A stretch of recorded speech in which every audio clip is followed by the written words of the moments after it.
Assalamualaikum warahmatullahi wabarakatuh. Alhamdulillahirrahmanirrahim. Kita bertemu kembali pada kesempatan kali ini di channel tercinta kami sebagai ladang diskusi para lawyer dan diskusi hukum di channel Indonesian Lawyer TV. Jadi pada kesempatan kali ini kita berbicara tentang amil dalam perspektif undang-undang pengelolaan zakat. Jadi pada bincang hukum kali ini kita akan berbincang-bincang terkait amil dalam undang-undang pengelolaan zakat. Pada kesempatan kali ini saya ditemani oleh rekan advokat ya, yang mana beliau advokat yang telah berpengalaman apalagi mengenai bidang zakat. Yaitu ada rekan advokat Bukhari Muslim, sarjana hukum. Selamat malam Pak Bukhari Muslim. Selamat malam Pak Habib. Bagaimana kabarnya? Alhamdulillah, sampai dengan saat ini, sampai di penghujung Ramadan ini kita, khususnya saya masih diberikan kesehatan dan alhamdulillah masih bisa berkumpul dengan keluarga. Alhamdulillah. Langsung saja ya, kita masih dalam suasana Ramadan dan di penghujung Ramadan juga tentunya kita akan berbicara tentang zakat, khususnya tentang amil. Apa itu amil, siapa itu amil, kemudian badan amil yang disebutkan pada undang-undang itu siapa, terutama di Indonesia. Menurut Undang-Undang Nomor 23 Tahun 2011, di mana amil itu merupakan orang atau suatu lembaga, kalau di Basnas ya, suatu lembaga yang melakukan pengelolaan zakat secara nasional, itu kalau Basnas. Kalau amilnya sendiri, seseorang yang melakukan perputaran atau pengelolaan terkait zakat, di mana zakat ini harus dikelola oleh orang-orang yang telah didaftarkan atau telah resmi di Indonesia. Salah satunya ada Basnas atau badan-badan hukum yang non pemerintahan. Baik, kita akan berbincang pada Pak Bukhari Muslim ya. Bagaimana menurut Anda tentang amil dalam perspektif undang-undang pengelolaan zakat ini? Apa yang terjadi di Indonesia, kemudian mungkin ada ceritakan salah satu kasus atau permasalahan yang terjadi di Indonesia terkait dengan zakat, karena zakat ini kan sifatnya wajib setiap orang. Maka dari itu amil ini peran-perannya bagaimana? Nah, silakan Pak Bukhari. Oke, terima kasih waktunya Pak Habib. Mungkin kita prolog dulu ya, apa itu yang disebut amil.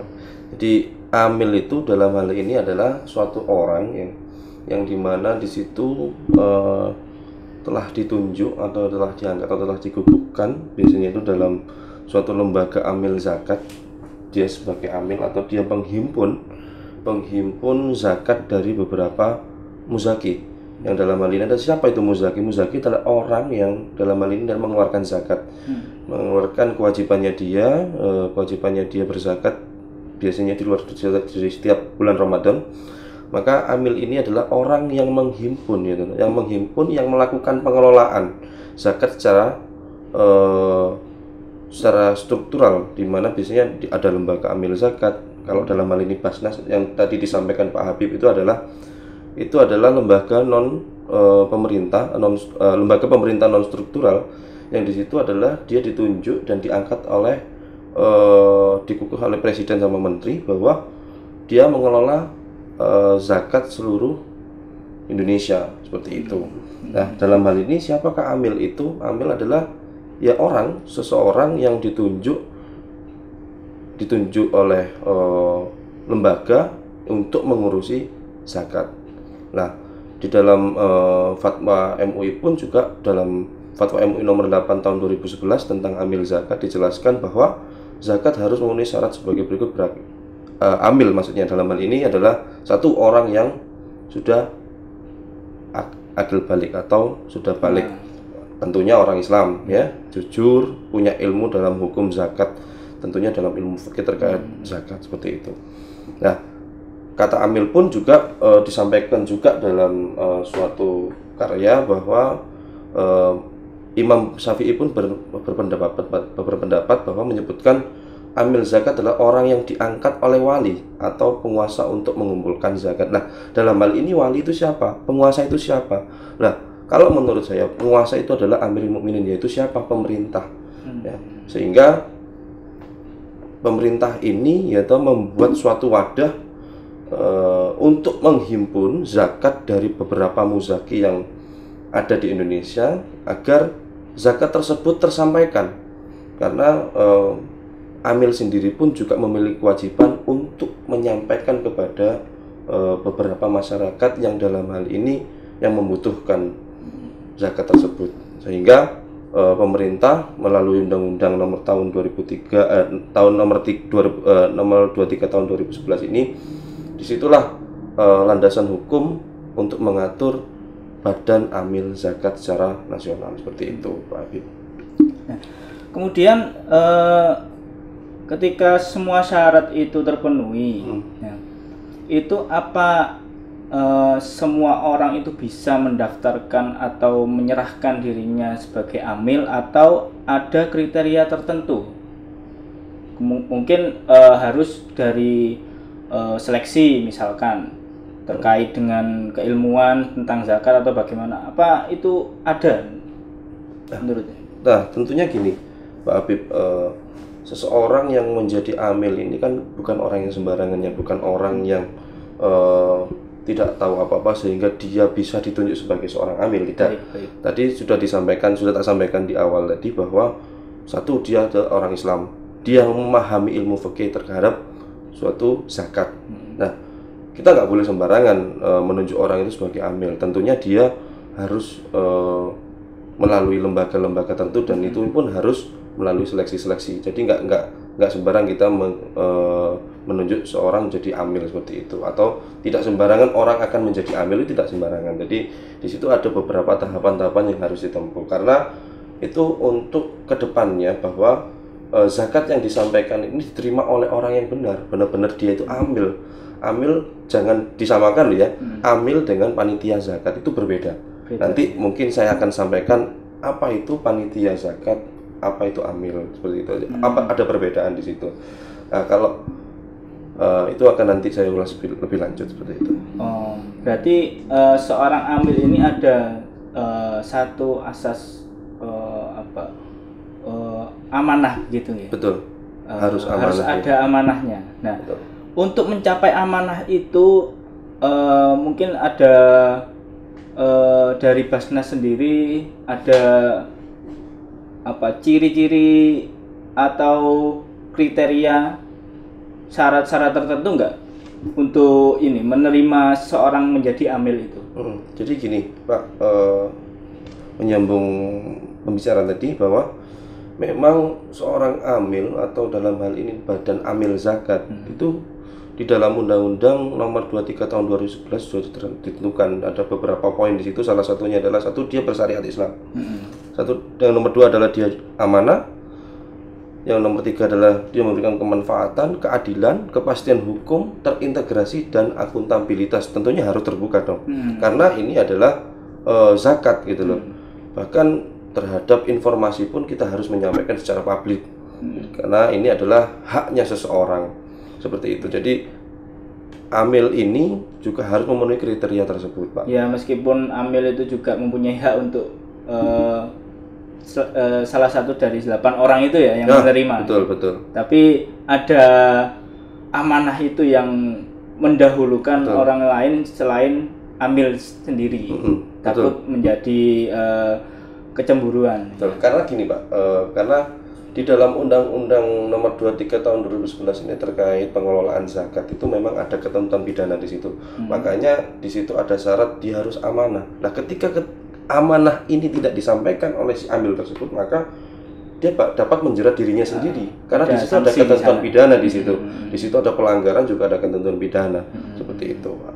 Makanya sebenarnya kalau menjadi amil ini memang sebenarnya itu sulit karena amanahnya ini yang berat. Makanya negara dalam hal ini melindungi dengan adanya undang-undang ini sebagai sumber hukum, yaitu sebagai landasan hukum untuk pengelolaan zakat seperti itu. Agar dalam hal ini agar tidak ada lembaga-lembaga yang liar. Maksudnya liar ini dia tidak terdaftar, tapi dia menghimpun zakat. Nah, ini kan membahayakan.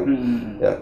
Ketika orang ini mau melakukan kewajibannya dia sebagai orang muslim untuk melaksanakan zakat, ternyata orang yang menerima ini adalah bukan benar-benar amil, gitu.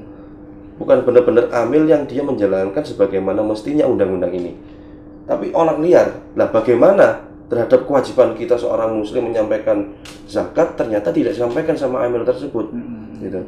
Ini semakin salah kaprah malah nantinya. Makanya dengan adanya undang-undang ini, undang-undang pengelolaan zakat ini sebenarnya memang relevan, harusnya seperti itu. Pemerintah dalam ini harus berperan untuk menghimpun zakat-zakat dari para muzaki, sehingga dari zakat-zakat tersebut tersampaikan, benar-benar tersampaikan dan terhimpun, ya, dan terdistribusikan kepada seseorang, dan itu tepat sasaran. Seperti itu, Pak Habib. Baik. Ada yang menarik tadi, Pak Bukhari, ya, perbedaan antara lembaga amil ya dengan pengelola zakat itu apa? Jadi gini, kalau amil ini dia terstruktur, Pak Habib. Jadi ada Basnas dalam hal ini yang paling tinggi, ya, organisasi yang paling tinggi atau badan yang paling tinggi adalah Badan Amil Zakat Nasional, yaitu adalah lembaga pemerintah non struktural yang mengelola zakat.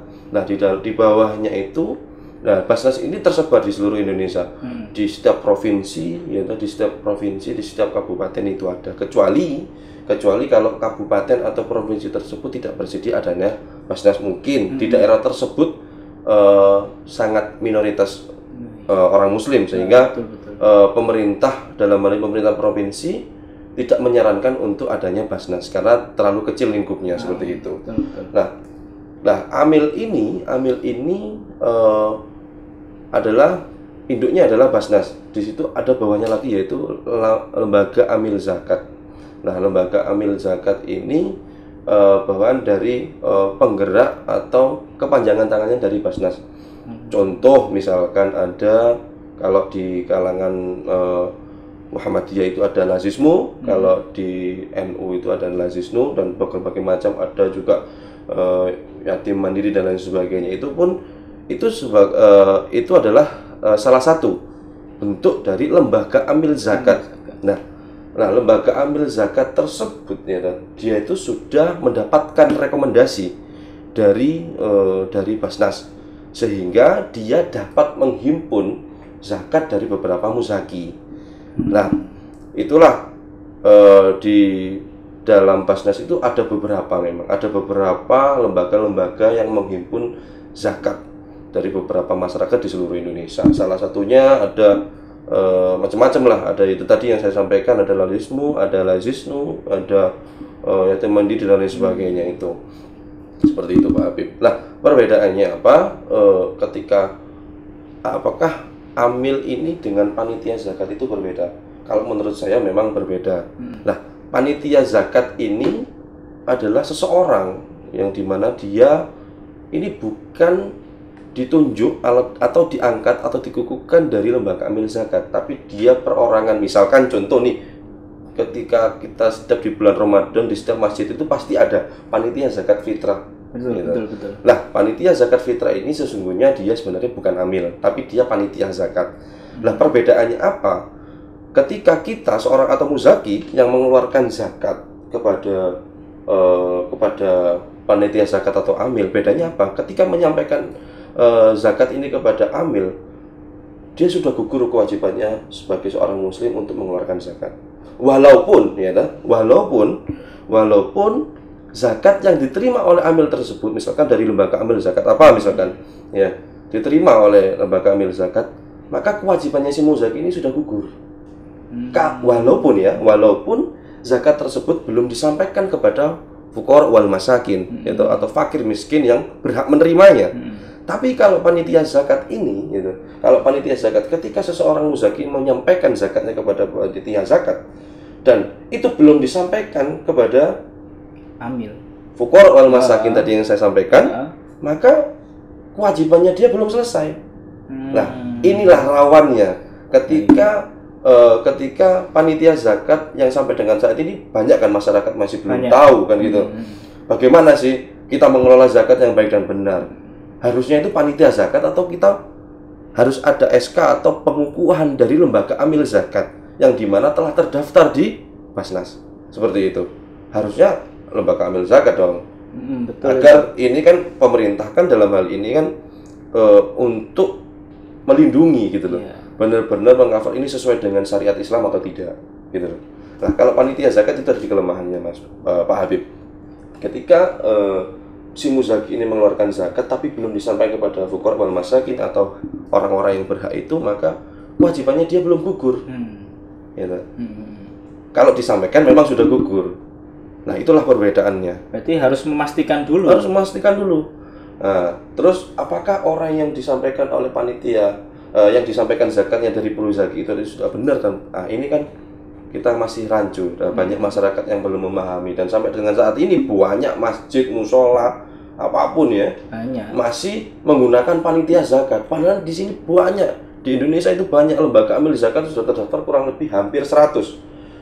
Tinggal pilih, gitu. Kalau misalkan di lingkungan Muhammadiyah adalah Lazismu, gitu, biar mereka menunjuk siapa nantinya yang akan ditunjuk sebagai amil yang ditempatkan di beberapa masjid sehingga benar-benar terhimpun ini. Dan kewajibannya dia seorang muzaki sudah gugur. Walaupun si amil zakat tersebut belum menyampaikan. Karena kan contoh misalkan di Basnas ini kan menghimpun nih beberapa zakat.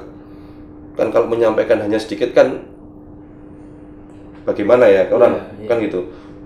Ditampung dulu baru diserahkan ke beberapa masyarakat yang membutuhkan itu.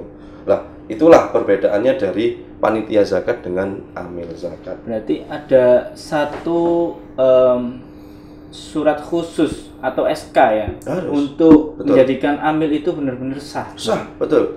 Dan yang mengeluarkan SK itu siapa harusnya? Lembaga amil zakat tentunya dalam hal ini. Jadi contoh nih Pak Habib, misalkan jenengan nih di suatu masjid, misalkan jenengan sebagai pengurus masjid, di situ juga ada lembaga takmir masjid dan lain sebagainya.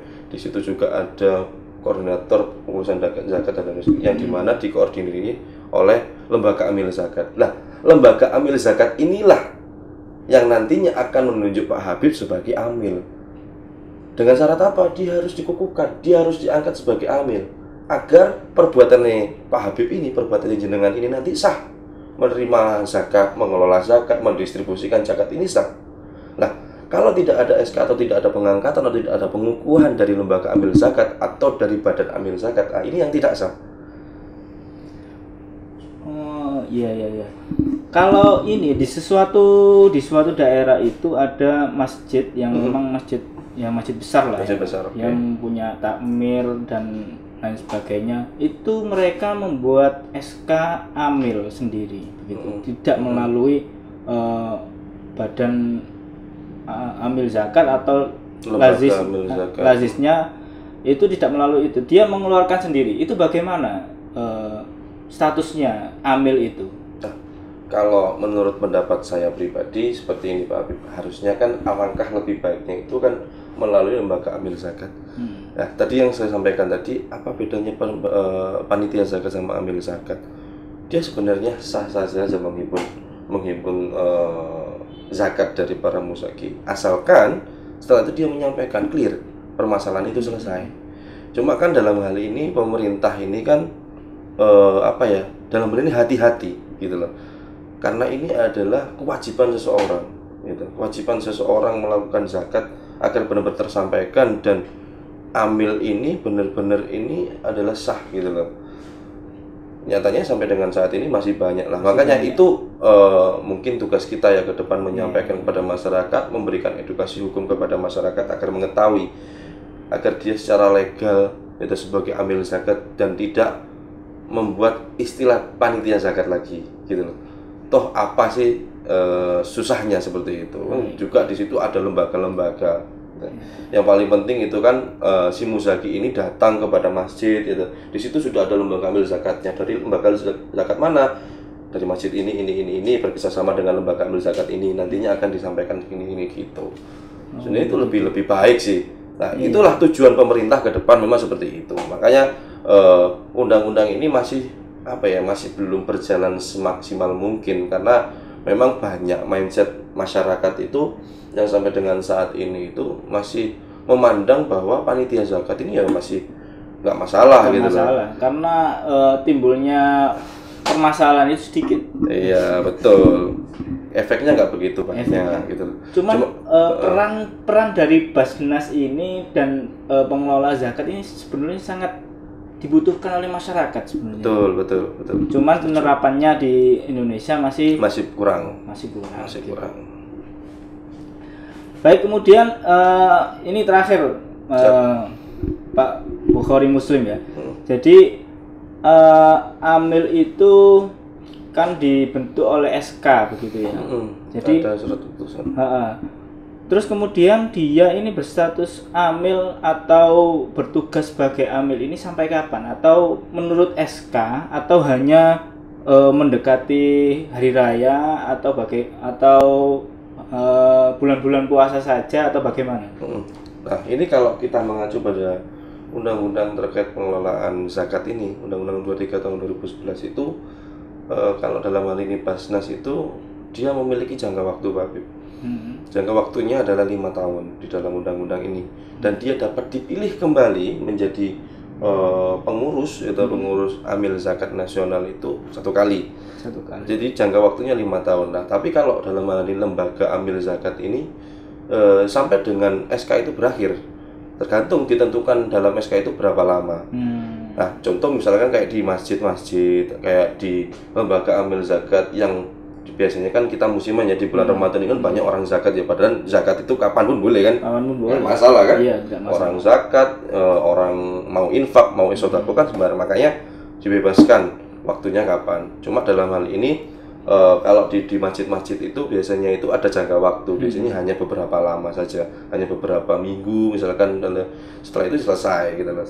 Tapi kalau lembaga amil zakat yang telah terdaftar ya yang sifatnya itu bukan kondisional ya, sifatnya dia adalah sudah terdaftar, maka dia ya sesuai dengan 5 tahun itu ya. Rekomendasinya dia sampai berapa lama gitu loh. Seperti itu, Pak. Ya mungkin ada permasalahan atau persoalan di Indonesia ini yang timbul karena seorang amil atau dengan zakat ini mungkin salah satu. Oke. Kalau dulu itu saya pernah tahu bahwa ada seseorang yang dimana dia itu memang dipercaya di suatu daerah, dia menghimpun zakat yang disampaikan ke beberapa, karena dia mungkin tokoh masyarakat ya, dia menyatakan bahwa dia sebagai seorang amil dan lain sebagainya. Nah, ini ada tidak disampaikan.